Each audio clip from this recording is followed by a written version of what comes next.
Welcome to horror heaven. Horror heaven!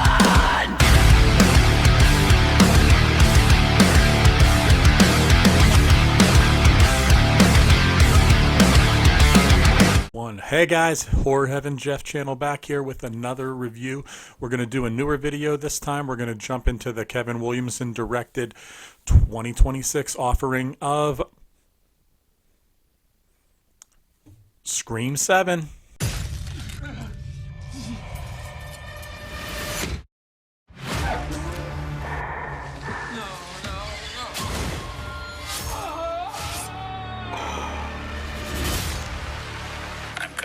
Everyone you love suffer, including your pretty daughter. Don't you fucking dare!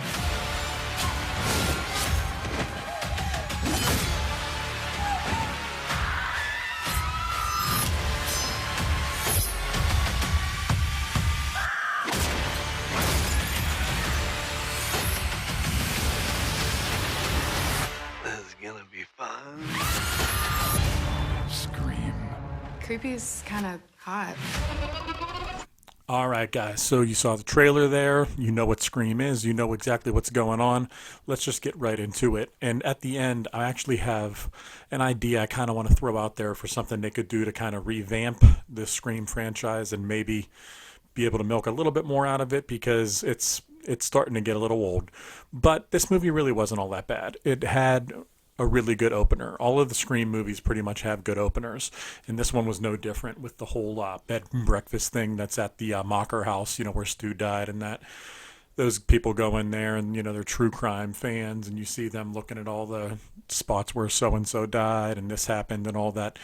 And the fact that they stayed with like that meta idea, I think was really cool. And it's honestly probably what would happen, you know, if this was a real life thing. Somebody would have turned that house into a bed and breakfast or an attraction or something you could go to. So it's really not that far-fetched, and I thought it was a cool way to go.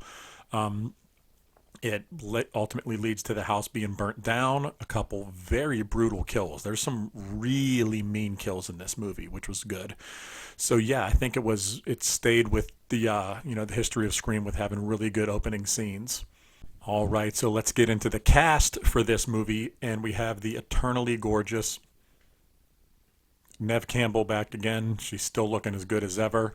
We also have Courtney Cox back again. We have a slew of cameos. David Arquette pops in, Laurie Metcalf, and a couple of the other, you know, killers and characters from Scream pop in, all in the same scene. So you kind of get them right down the road, but it's a little, you know, greatest hits type thing. And then we also have Matthew Lillard back as Stu, which was the big thing people were really looking forward to. And I don't think we were let down by his parts. I think it was a really good idea to do everything they did with him. Once we get into the actual movie, we'll talk more about that. But having Matthew Lillard come back is awesome. He's just a really good actor. I know a ton of people who have met him over the years, and they all say he's just a genuinely really nice person. So it's cool to see him back in the franchise. And then we had some new people. We had Anna Camp coming in as a new character. We had Isabel May coming in, playing Neve Campbell's daughter Tatum, who Tatum is, of course, named after Tatum from the first movie, which was kind of neat. And then we had McKenna Grace coming in, who's someone that I liked. She's probably best known for the two most recent Ghostbuster movies. She was Egon's granddaughter, the little girl with the brown curly hair. She was in a couple episodes of Young Sheldon and stuff like that, and she's just popping up more and more, and I think she's a pretty good actress. I thought she was a good addition to the movie as well. So, as you can see, pretty star-studded cast. You can't really complain about anything there. So, as far as the plot goes for this movie, it's similar to the last several Scream movies, unfortunately. You know, somebody's reigniting the Ghostface killer stuff, and, you know, they're always talking about the stab movies and everything else. The one thing with this one here is, instead of the last two ones that took place outside, you know, of the main characters with a new set of characters. This one, like it says, brings Nev Campbell right back, brings Courtney Cox back and everything. They're not in Woodsboro, but the movie starts in Woodsboro with Stu's old house getting burnt down, and this is just a full-on straight attack at Nev Campbell's character. Sidney Prescott is their absolute target. They make no, bones about that. They know the best way to get at her is to go for her daughter, who is played by Isabel May. She's one of the new girls. So they're trying to figure out who's doing it, who's doing this, that, and the other thing. And then you start hearing things kicked around that Stu Macher lived. So Matthew Lillard's character is alive. He did not die in the first movie. And they're trying to figure out if this could possibly be true. And all the signs point towards, it being true. And as with all my stuff, there's going to be some spoilers coming up, guys. So if you ain't seen it yet, go watch it and come back, because I'm going to give some stuff away here. You've been warned. But, we end up finding out that Matthew Lillard's character is not back. Stu Macher is dead, but it's a tribute kind of thing, people doing it. And, they're going after them. Sydney and them all have to fight back. There's a couple things that were really cool. Seeing Matthew Lillard back was awesome. Seeing Nev Campbell, Sidney Prescott finally gives Gale Weathers the one-on-one interview that Gale has wanted for, I think, 17 years, they say in there. So that's kind of a big moment when she finally agrees to do that for Gale. And I think that scene's awesome. We'll talk about that a little later when we start getting to the best ofs in that. But I thought that scene was just really cool to see it finally happen. You see how happy Gale is and everything. It was just really good. All right, so as already mentioned, this movie has some really mean kills in there. This Ghostface is very, very, very violent in a good way. Some of the kills were very creative. They didn't kind of rest on their laurels of a bunch of stab wounds and then you're done. They had some really creative kills. The way that the girl dies in the opening scene when she falls and Ghostface rolls over with the knife up and nails her, that's a really good one. Good God, what he does to McKenna Grace is a really, really wild one. She's basically acting in a school play, and she's some kind of fairy where she has to, float around on the stage and all that. And her rigging keeps getting caught, and they can't figure it out. So they're practicing that, and she's stuck up on this rig where she just can't get down, can't fight back, completely at his mercy. And he messes her up really bad. It ultimately leads to just a shocking scene where he just cuts up as she's coming down, and boom, she literally gets gutted right on stage. You see everything fall out. It's really graphic, and it's a really awesome kill. All right, so let's get right into some of the best ofs like we like to do here. The best scene, there's two really strong contenders. One of them for me being the interview when Courtney Cox and Sydney, when they sit down and they finally have this interview that never happened, and you always kind of wondered, they're friendly now, but you can see that Gale's going at her hard. She's hitting her with questions about her past, her family, her kids, and you can see that Sydney's instantly getting really mad over it. She's getting really pissed, and she's trying to kind of fight it down, but Gale keeps pressing the buttons, and it's just a really good scene. It's something that they never did in all the movies. It was cool to finally see that happen, and it was not a letdown. But that is the second best scene, in my opinion. I think the best overall scene, which we are going to watch, in about 2 seconds here, is the first time you see Stu back on screen. Because you hear him talking about it a little bit here and there in the beginning of the movie, but then you get that phone call, you get that FaceTime, and boom, you see Matthew Lillard on screen playing Stu Macher again. Something you didn't think you would ever see.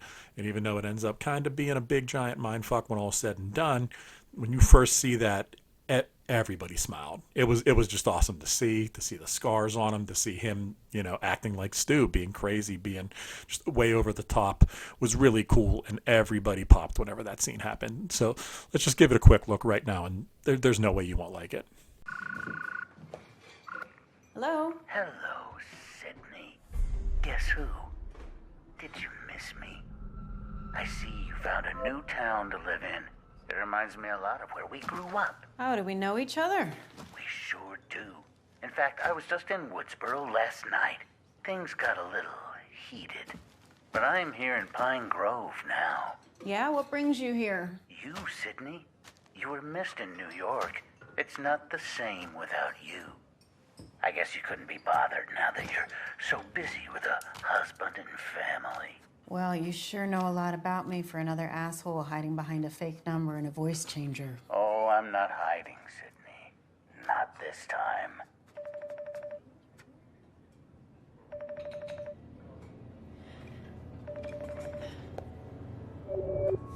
Surprise, Sydney. Do you need a minute? Oh my gosh, it looks like you need a minute. I'll wait. Nice try. Stumacher is dead. Oh gosh, I'm gonna agree to disagree with you there.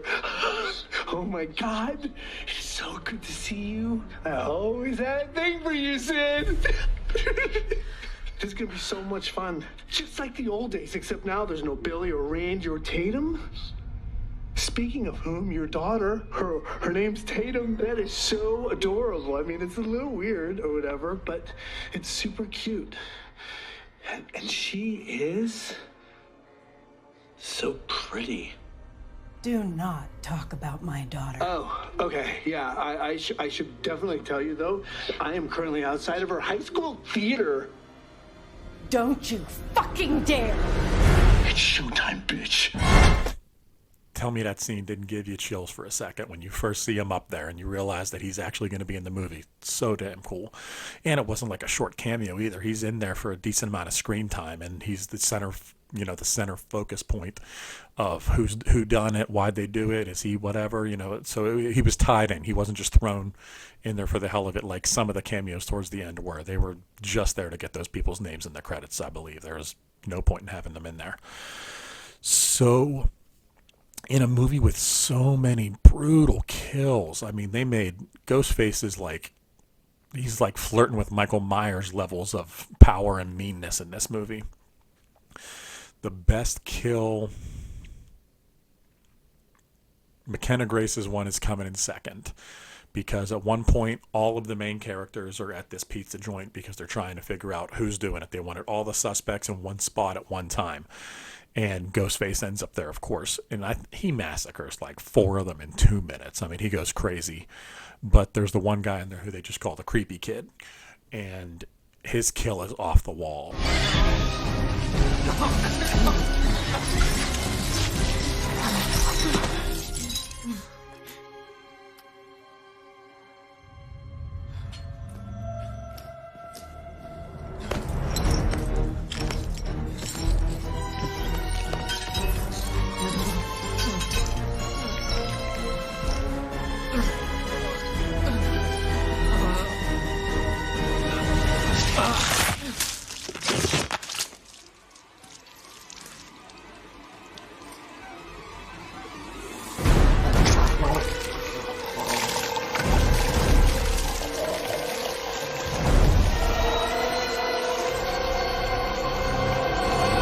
Him, he guts him and slices him up, kicks the shit out of him. They're fighting, and then the kid's basically done for. Ghostface grabs him, picks him up by his neck, and you see this really sharp beer tap behind him, and then boom, Ghostface slams his, the back of his head on there. The tap goes up in his head. It looks just brutal as hell. It's CGI'd, which I'm not a fan of, but we'll let it slide. It was that good. And, after he's dead, the kid slouches down, leans forward, and boom, the beer tap opens, and some foamy, bloody beer starts coming out of his mouth. So over the top. Very much, like I said, very Michael, or actually, you know what? Michael's a little bit more serious. It was very Jason-esque. It's something you could absolutely see Jason doing in one of the later movies when they kind of embraced a little bit of the funny stuff. I could have seen him doing that in Jason Takes Manhattan. It was just a really cool scene and a cool kill overall. Something that, it could have been done in another movie. I haven't seen every movie on Earth, but I've never seen somebody do that kill or anything similar to it. So it was awesome. I was a big fan of that kill. All right, so what are we going to rank this movie? Before we do that, as always, I'm going to ask you guys to please like and subscribe. Please comment. Please share. We got to get this channel up and running, guys. I'm putting the content out there. I'm putting in the work. You got to show me some love back. just let everyone you know in the horror community know that we're here, and we're going to keep working and keep getting better for you guys. Thank you so much for watching, though. I really, really appreciate it. Please like and subscribe. And after I give this ranking, stick around, because I have something that I think could be a really cool idea to, you know, throw a little bit of life back into the Scream franchise, at least for one movie. You couldn't do my idea multiple times and then it gets old like the rest of them. But I think it's a pretty good one. So, all things considered, what are we going to give this movie? We are going to give it 2.5 out of 5 stars. It probably would have just been 2 because it had a lot of predictable stuff in it, and it really followed the similar formula. You know what I mean? But the things that saved it were the kills being so creative, having Matthew Lillard and Neve Campbell back, and I think that Isabel May, who plays Sydney's daughter, she's a breath of fresh air. She's really cool. I haven't seen her in anything before, but I'm already starting to be a fan of hers. I like McKenna Grace, but she doesn't have much screen time in there, so we can't really give her for credit for much more than just a cameo, even though her death scene was insane. So that's where we're at as far as the rankings go. Now here's my idea. And I just at least want to get this out there with the date of when I'm putting this up there. So if they do it in a future Scream movie, I can scream up and down, left and right, that they ripped off my idea, even though I'm sure 100 other people have thought of it. My idea is we're used to there always being more than one killer. So what I think they should try in the next one is similar thing. You're building up. You don't know who the killer is. And at one point, it's revealed that there is 2 killers. We're expecting it. It's not going to be that big of a thing. You have somebody, you know, whoever our main character is in that movie, you know, down on the ground, and you see, you know, Ghostface come in the door with his knife ready, and then boom, when that character looks to run out the back door, there's another Ghostface there.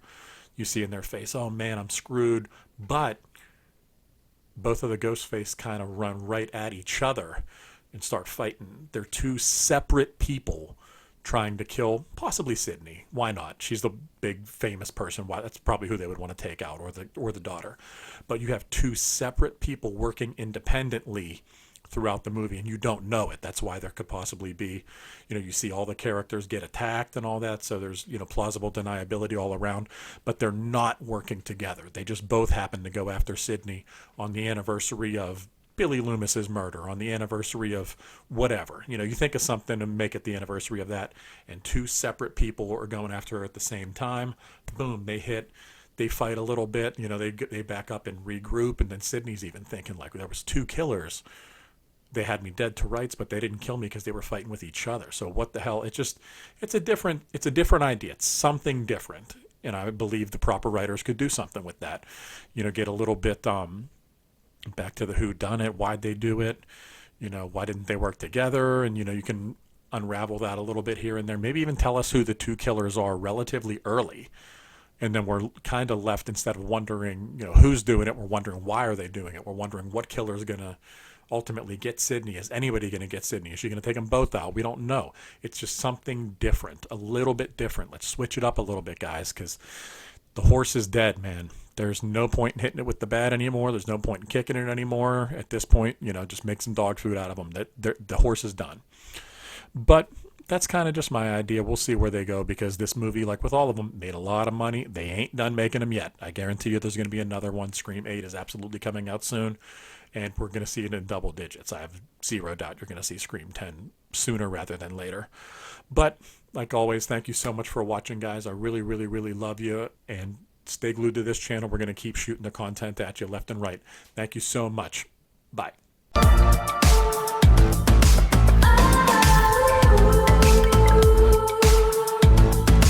Welcome to horror heaven. Heaven, beautiful pain.